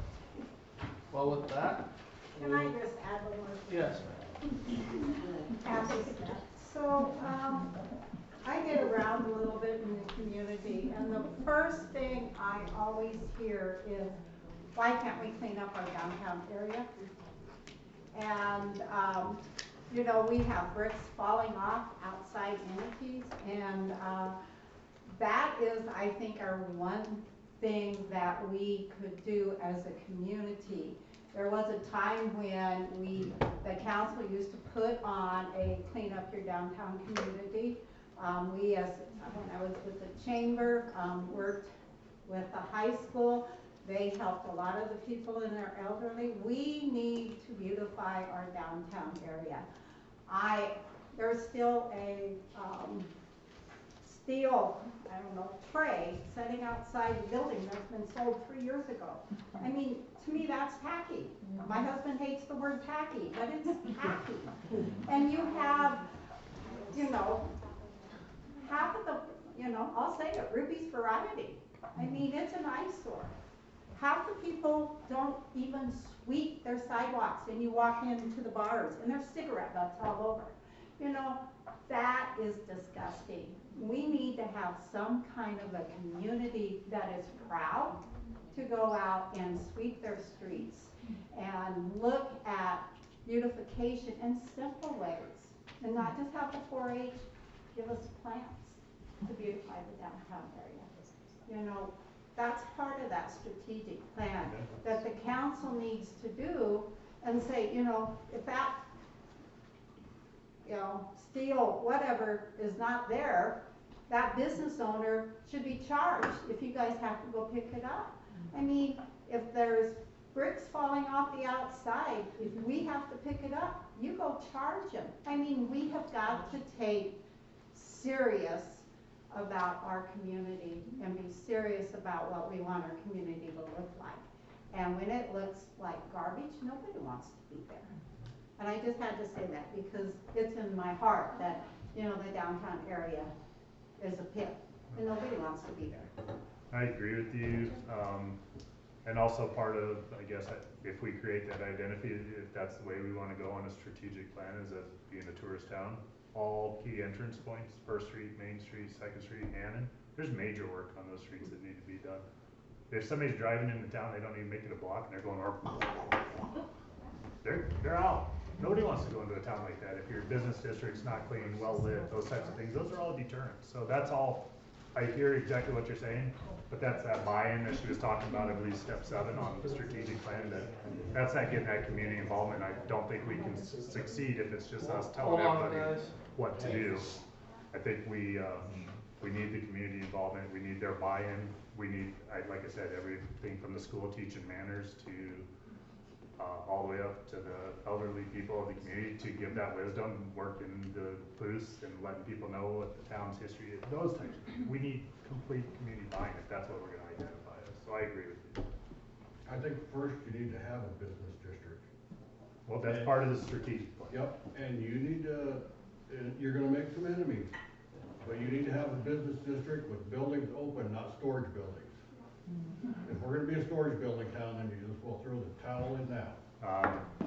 Brian Fromm on Chamber, he's come up with some ideas. We're looking into that farther. He's investigating it. I've talked to a legal person outside of the community that offered some insight on that. It's not a squash field, but any sort of expertise anybody can find that's working in some other town somewhere else, and not just in a California or New York, but something that will work in our community, because we're a different breed, we just are. Please bring it to the table. Like, I don't think anybody can say that any of us here are not willing to listen to you if you bring it to us, but we need help. It's just too much. It's simply too much.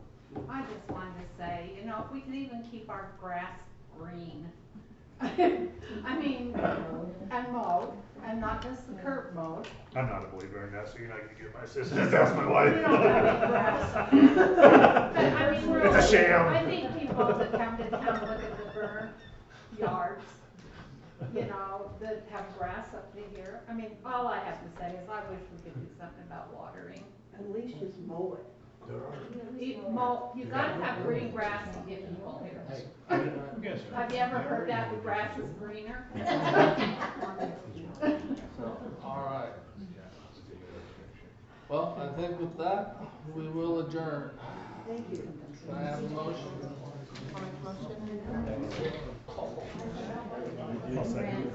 Yes.